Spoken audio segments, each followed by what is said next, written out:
बिना संघर्ष के सफलता प्राप्त नहीं होती। एक योद्धा के जीवन का आधार होता है संघर्ष। तो आपके संघर्ष में हम आपके साथ हैं।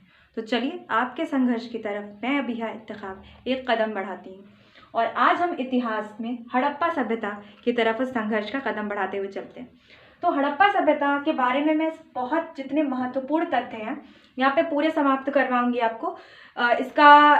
किसके निरीक्षण में इसकी पता किया गया था, किसके द्वारा इसका पता किया गया था, ये कितनी पुरानी सभ्यता है, इस सभ्यता में क्या क्या इतनी महत्वपूर्ण चीज़ें हैं कि जो इस सभ्यता को काफ़ी उत्कृष्ट बनाती हैं, यानी मेसोपोटामिया और मिस्र की सभ्यता से भी ज़्यादा इसको उत्कृष्ट बनाती हैं। ये बातें मैं नहीं कह रही हूँ, ये बातें आपको जिसने इसको खोजा था, जिसके निरीक्षण में ये खोजी गई थी, मार्शल द्वारा कही गई थी कि ये सभ्यता मेसोपोटामिया और मिस्र की सभ्यता से कभी कभी हमें उत्कृष्ट दिखती, मतलब कहीं कहीं पे कुछ चीज़ें ऐसी हैं जो हमें ऐसा लगाती हैं कि ये मेसोपोटामिया और मिस्र की सभ्यता से भी उत्कृष्ट रही होगी। तो चलिए शुरू करते हैं हड़प्पा सभ्यता को। तो सबसे पहला और इम्पॉर्टेंट पॉइंट, हड़प्पा सभ्यता का जो हम इसको कैसा क्षेत्र है, कहाँ पे, कितने क्षेत्र में फैला हुआ, इसको समझ लेते हैं। क्योंकि जब हमें क्षेत्र समझ में आ जाता है ना तो उसकी स्थिति समझ में आ जाती है। जैसे आपको किसी को पता करना होता है, सबसे पहले आप क्या बोलते हो, लोकेशन भेजो भाई, तभी तो घर तक पहुंचेंगे, बिना लोकेशन कैसे पहुंचेंगे। ठीक है, तो अभी मैं आपको लोकेशन दिखाती हूँ हड़प्पा सभ्यता की। तो मैं इंडिया का मैप आपका ये बनाती हूँ। देखिए यहाँ पे जो मैं इंडिया का मैप बना रही हूँ आपका, ये उस टाइम का मैप है जब हमारा इंडिया, यानी 1947 वाला मैटर यहाँ पे नहीं था। ठीक, तो सब कुछ हमारा हुआ करता था, यानी ये पूरा बांग्लादेश और पाकिस्तान, ये सब 1947 के पूर्व का मैप है आपका। ठीक है, 1947 के पूर्व का। तो यहाँ पे आप देख रहे हैं पूरा पाकिस्तान, इंडिया तो है ही है। तो यहाँ पे एक नदी जो आज पाकिस्तान में है, कभी इंडिया में हुआ करती थी, मानसरोवर से एक नदी बहती थी। ठीक है, सिंधु नदी कहते थे उसको, हम क्या कहते हैं, आज भी कहते हैं, सिंधु नदी कहते थे।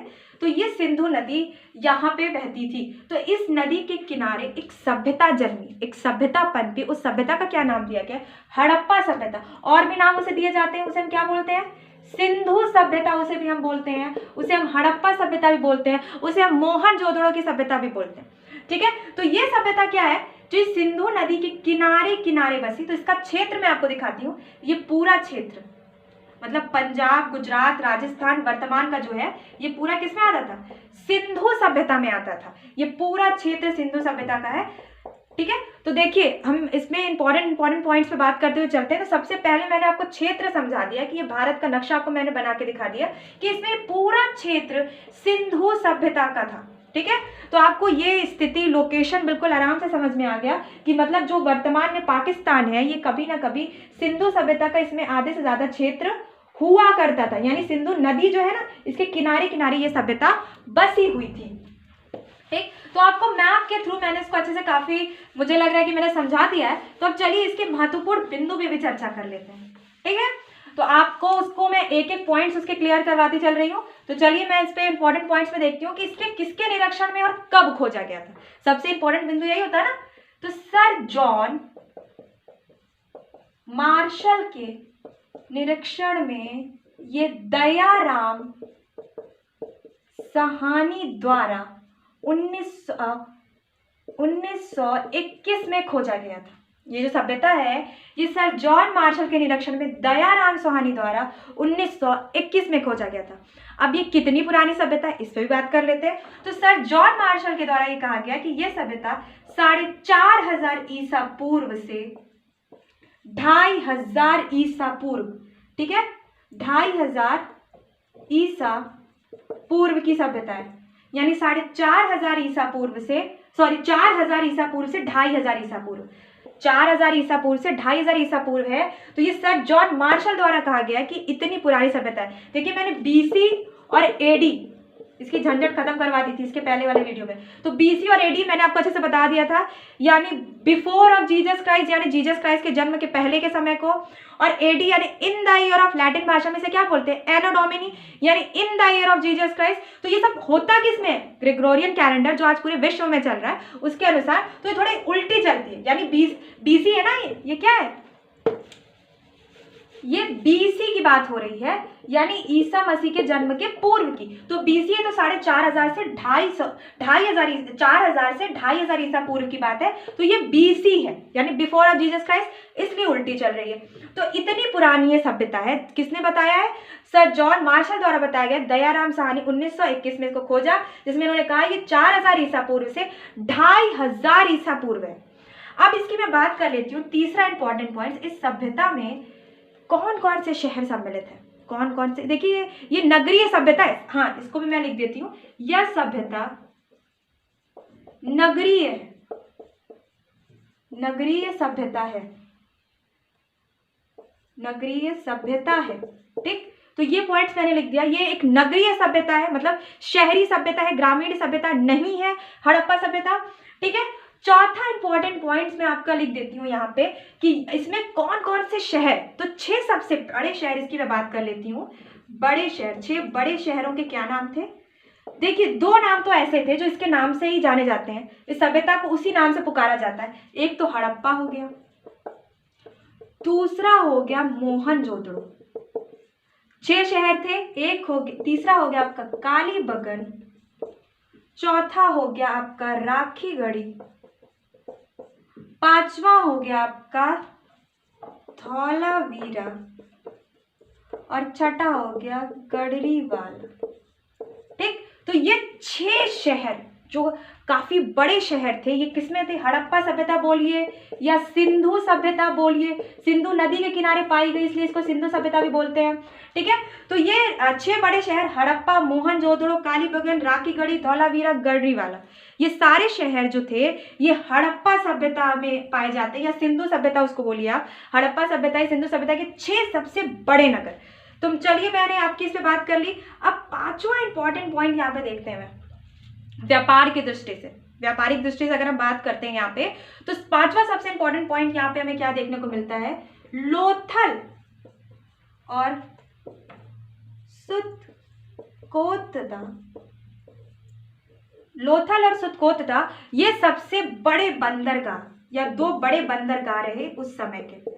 बंदरगाह थे, देखिए बंदरगाह थे भाई उस जमाने में, काफी आधुनिक रही। अब मैं धीरे धीरे पढ़ाऊंगी तो आप और ज्यादा आश्चर्यचकित हो जाएंगे कितनी आधुनिक सभ्यता थी। तो लोथल और सुत्कोत का काफी बड़े बंदरगाह यहाँ पे जो 2 देखने को मिलते हैं हमें। तो ये मैंने इंपॉर्टेंट पॉइंट्स आपको जो यहाँ पे बहुत ज्यादा इंपॉर्टेंट लग रहे थे मुझे, मैंने वो बता दिया आपके। अब चलिए मैं एक एक बात पे चर्चा करती हूँ, उनका जो मैं बात कर सकती हूँ, उनके आर्थिक जीवन पे, सामाजिक जीवन पे, उनके धार्मिक जीवन पे। ठीक है, उस समय की लिपि क्या थी, उनका भवन निर्माण का क्या स्टाइल था, उनकी राजनीतिक व्यवस्था कैसी थी, इन सब पे बात करते हैं। तो सबसे पहले आर्थिक जीवन पे बात कर लेते हैं, क्योंकि धन बहुत महत्वपूर्ण है। ठीक है, प्रेम तो जीवन में अति आवश्यक है पर धन भी बहुत महत्वपूर्ण है। हाँ, गालिब ने क्या कहा? ये इश्क नहीं आसान एकाक का दरिया है और हमें डूब के जाना है। डूब के जाओगे भैया जल जाओगे, इसलिए इस इश्क के चक्कर में मत पड़ो, चुपचाप पढ़ाई कर लो और जिंदगी में अपना मुकाम हासिल करो। ठीक है, तो आर्थिक जीवन बहुत इंपॉर्टेंट है। हर सभ्यता की मैं बात अगर करती हूँ तो हर सभ्यता में आर्थिक जीवन बहुत इंपॉर्टेंट है। हमारे देश में ही देख लीजिए, आर्थिक स्थिति अगर बिगड़ जाती पूरा देश हिल जाता है ना। और एक आर्थिक स्थिति ही तय करती है कि कौन सा देश विकासशील है या विकसित है या अल्प विकसित है। तो ये आर्थिक जीवन उनका तय करेगा कि ये सभ्यता कितनी मॉडर्न, कितनी आधुनिक, कितनी डेवलप है। तो उस पर बात कर लेते हैं। आर्थिक जीवन की बात करते हैं तो अगर मैं व्यवसाय की बात करती हूँ यहाँ पे, तो 3 कैटेगरी देखी जा सकती है। जैसे कृषि, वो तो नॉर्मली होगा ही होगा, दूसरा पशुपालन और तीसरा आयात और निर्यात, यानी अंतरराष्ट्रीय व्यापार भी होता था भाई इनके टाइम में। अंतरराष्ट्रीय व्यापार होता था, इंटरनेशनल, मतलब बाहर की सभ्यता के लोग आते थे और यहाँ पे व्यापार करते थे। कैसे पता चलता है इसका? क्या इंटरनेशनल मार्केट थी यहाँ पे? क्यों? क्योंकि मेसोपोटामिया की सभ्यता में क्या देखने को मिलता है? यहाँ पे एक मेलुहा शब्द मिलता है लिखा हुआ। कौन सा शब्द मिलता है? मेलुहा, जिससे पता चलता है मेलुहा शब्द किसके लिए यूज किया गया है? सिंधु सभ्यता के लिए। जब यहाँ पे आए होंगे किसी ना किसी दृष्टि से, तभी तो उन्होंने इस शब्द का प्रयोग किया है, मेलुहा। सिंधु सभ्यता में जिसका अर्थ क्या निकाला है इतिहासकारों ने, सिंधु सभ्यता। तो मेसोपोटामिया की अभिलेखों से ये प्राप्त हुआ है, ठीक है। तो अभिलेखों से मेसोपोटामिया के एक शब्द निकला मेलुहा, जिसमें क्या बोला गया, मेलुहा का अर्थ क्या निकाला इन्होंने, सिंधु सभ्यता। तो आर्थिक जीवन आप देख सकते हैं कि यहाँ पे गेहूं, कृषि में देखें तो हम गेहूं, जौ जैसे फसलों का उत्पादन होता था, जो खाद्यान्न की दृष्टि से काफी इंपॉर्टेंट है, यानी कि खाद्य पदार्थ में देखा जा सकता है। पशुपालन में दुग्ध व्यापार काफी अच्छा होता था इनका। तो दुग्ध व्यापार हम किसमें देख सकते हैं, जब पशुपालन अच्छा होगा। आयात निर्यात की बात कर सकते हैं, तो बहुत सी व्यापारिक फसलों का यहाँ पे आयात निर्यात भी होता था, ठीक है। काफी डेवलप, आधुनिक, मैं जैसे बार बार कह रही हूँ, आधुनिक की ये सभ्यता रही है। और ये कब की रही है, 4000 ईसा पूर्व से 2500 ईसा पूर्व की सभ्यता। तो आर्थिक जीवन में बात हो गई। अब थोड़ा इनके धार्मिक जीवन पे बात कर लेते हैं।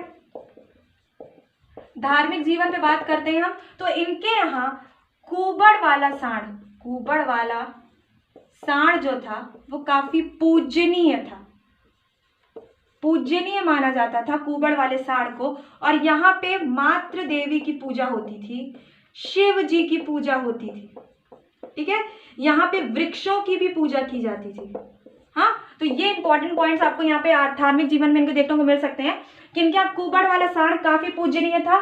मातृ देवी, देखिए मातृ देवी, यहाँ पे अगर मातृ देवी की पूजा की जा रही है तो यहाँ पे देखा जा सकता है कि स्त्रियों की दशा काफी अच्छी थी। मातृ देवी की पूजा की जा रही है, एक औरत की, स्त्री की, यानी मातृ देवी का रूप की पूजा की जा रही है, तो यानी स्त्रियों की दशा काफी अच्छी थी। लेकिन फिर भी यहाँ पे वैश्या और पर्दा प्रथा थी, वैश्या और पर्दा प्रथा थी, ठीक। और यहाँ पे शिव जी की पूजा होती थी, वृक्षों की पूजा भी की जाती थी। तो ये धार्मिक जीवन में और इंपॉर्टेंट पॉइंट्स हम इस पे बात कर लेते हैं कि यहाँ पे दफनाया और जलाया दोनों जाता था, ठीक है। जैसे कि मैं बात करती हूँ मोहनजोदड़ो और हड़प्पा, ठीक है, इन दोनों में सबसे बड़े नगर में थे ये। तो मोहनजोदड़ो और हड़प्पा की बात कर लेते हैं। तो मोहनजोदड़ो में जलाया जाता था, जबकि हड़प्पा में दफनाया जाता था। तो ये भी धार्मिक दृष्टि से काफी महत्वपूर्ण है ना। तो यहाँ जलाया जाता था, दफनाया जाता था। तो ये इनकी धार्मिक स्थिति थी उस समय की, जो मैं बात कर रही हूँ। अब मैं बात कर लेती हूँ इनकी सामाजिक स्थिति के बारे में, ठीक है। इनकी सामाजिक स्थिति क्या थी, सामाजिक स्थिति कैसी थी इनकी। तो सामाजिक स्थिति में हमें सबसे इंपॉर्टेंट चीज जो देखने को मिलती है, सामाजिक स्थिति में हमें ये देखने को मिलता है कि इनके यहाँ खान पान काफी अच्छी कोटि का था, यानी भूखा और जैसे आप कह सकते हो भुखमरी की स्थिति नहीं थी। तो सामाजिक जीवन में यहाँ पे हम क्या देख सकते हैं, जो उच्च वर्ग होता था उसका जीवन, और एक जो निम्न वर्ग था, ठीक है। उच्च वर्ग था, निम्न वर्ग था, ये राजा या जो राजा के आसपास के क्षेत्र या उनके जो आप राजमहल में रहने वाले बोल सकते हो, उनका या उनके जो जमींदार हुआ करते थे, जो लगान या कृषि कर वसूला करते थे, ये सब उन काफी अच्छा जीवन था। लेकिन निम्न वर्ग का भी जीवन काफी दयनीय नहीं था, अच्छी स्थिति में था, वो व्यापार करते थे। ये सब स्थिति हमें देखने को मिलती है, ठीक है। तो ये हमें आपको सामाजिक जीवन की स्थिति मैंने आपको समझा दी अच्छे से। तो सामाजिक जीवन के बाद अगर मैं बात कर लेती हूँ, तो मैं बात करती हूँ इसमें सबसे इंपॉर्टेंट चीज में अब आ जाती हूँ मैं, इनकी जो भवन निर्माण व्यवस्था थी, ठीक है। भवन निर्माण व्यवस्था इनकी कैसी थी, तो भवन निर्माण व्यवस्था में ये ग्रीड पद्धति का प्रयोग करते थे। कौन सी पद्धति, ग्रीड पद्धति का प्रयोग करते थे, ग्रीड पद्धति का प्रयोग करते थे। तो ग्रीड पद्धति में हमें क्या देखने को मिलता है कि ग्रीड पद्धति में काफी, जैसे आज के मॉडल टाइप के एकदम शहर होते हैं ना, जो नगर निगम नगर पालिका बनाती है, नक्शे पास कराए जाते हैं, चौड़ी चौड़ी गलियां होती हैं, जो नालियां होती हैं उस पर ढक्कन लगा होता है, और काफी अच्छे हमें मतलब 2 मंजिला इमारत भी यहाँ पे देखने को मिलती है, और यहाँ पे हमें सीढ़ियां भी देखने को मिलती हैं। सबसे इंपॉर्टेंट चीज यहाँ पे जो एक इमारत देखने को मिलती है उसे स्नानागार कहते हैं, जो काफी विशाल इमारत है। अगर मैं हड़प्पा सभ्यता की बात करूं तो काफी विशाल इमारत है ये स्नानागार। इसमें अगर मैं डायग्राम के थ्रू आपको बताऊं तो एक बीच में एक स्नानक कुंड हुआ करता था, स्नान कुंड हुआ करता था, जहाँ पे स्नान किया जाता था, और इसके चारों तरफ सीढ़ियां होती थी और इनमें कमरे बनाए जाते थे। देखिए कितनी गजब की आर्किटेक्चर था उस जमाने का। तो यहाँ पे बीच में एक स्नानक कुंड हुआ करता था, इसके चारों तरफ सीढ़ियां होती थी और उसमें कुछ कमरे बनाए कौन से कमरे बनाए गए थे, इसकी विशालता की स्थिति इससे लगाई जा सकती है कि इसमें 1000 से ज्यादा लोग एक साथ नहा सकते थे। ठीक है। तो ये काफी विशाल इमारत थी। तो आपको समझ में आ गया, ईंटों का प्रयोग किया गया था, पक्की ईंटों का प्रयोग किया गया था। भवन निर्माण व्यवस्था इनकी काफी अच्छी थी। अब मैं बात कर लेती हूँ इनकी सबसे इंपॉर्टेंट चीज पे, लिपि और इनकी जो उस समय की, आप जैसे मैं लिपि की बात कर रही हूँ, या मूर्तिकारी होती थी उस समय में, क्योंकि एक नर्तकी की मूर्ति प्राप्त हुई है कांस्य की। तो एक नर्तकी की मूर्ति प्राप्त हुई है जो कांस्य की बनी और वो काफी सुंदर प्रतीत होती है। ठीक है। लिपि की मैं बात करती हूँ तो इनकी भाव चित्रात्मक लिपि है। ठीक है। कौन सी लिपि है? भाव चित्रात्मक लिपि है। भाव चित्रात्मक से मतलब है कि वो जो होती है वो दाईं से बाईं लिखी जाती थी। ठीक, जैसे उर्दू हम लिखते हैं, मैथ्स सॉल्व करते हैं तो कैसे करते हैं? दाएं से बाएं करते हैं। तो वो दाएं से बाएं की जाती थी अगर वो एक लाइन की है, और अगर वो दूसरी लाइन पे आई तो वो फिर बाईं से दाएं लिखी जाती थी, और अगर तीसरे पे है तो फिर वो दाईं से बाईं, स्थिति यही आपकी चलती रहती थी उनकी। तो ये इनकी भाव चित्रात्मक लिपि होती थी, जो दाएं से बाएं, और फिर अगर वो दूसरे, यानी कोई दूसरी लाइन भी अगर उसमें लिखना है तो फिर बाएं से दाएं, और फिर अगर तीसरी भी लिखना है तो फिर दाएं से बाईं प्रयोग में लाई जाती थी। तो ये आपकी, मैंने जितने भी महत्वपूर्ण बिंदु थे वो अच्छे से मैंने समझा दिए। हाँ, अगर मैं बात करती हूँ सामाजिक जीवन पे और दृष्टि हम डालते हैं तो वहां पे हमें आभूषणों की भी, जब खुदाई हुई तो आभूषणों, कई बहुत सारे आभूषण भी प्राप्त हुए, अंगूठी, चूड़ी, पायल, लिपस्टिक। अगर मैं बात करती हूँ मेकअप की उस जमाने की तो काफी आधुनिक थी। वहां पे काजल, सुरमे, ये सब की भी प्राप्ति हुई खुदाई में, हमें पता चल रहा है। बहुत अच्छे अच्छे मिट्टी के बर्तन जो लाल हुआ करते थे, लाल मिट्टी के बर्तन, यानी लाल कलर से पेंट हुआ करते थे, वो बर्तनों की प्राप्ति हुई है हमें। मतलब काफी आधुनिक सभ्यता थी। और एक सबसे इंपॉर्टेंट चीज, ये नगरीय थी। अगर मैं हड़प्पा सभ्यता की दो सबसे महत्वपूर्ण, मतलब आप बोलो एकदम 2 वर्ड में खत्म कर दो ये सभ्यता, तो 2 वर्ड में मैं बस ये सभ्यता कह के खत्म करूंगी कि ये नगरीय थी। ठीक, ये नगरीय थी सभ्यता। और दूसरी सबसे इंपॉर्टेंट बात, ये लोकतांत्रिक थी।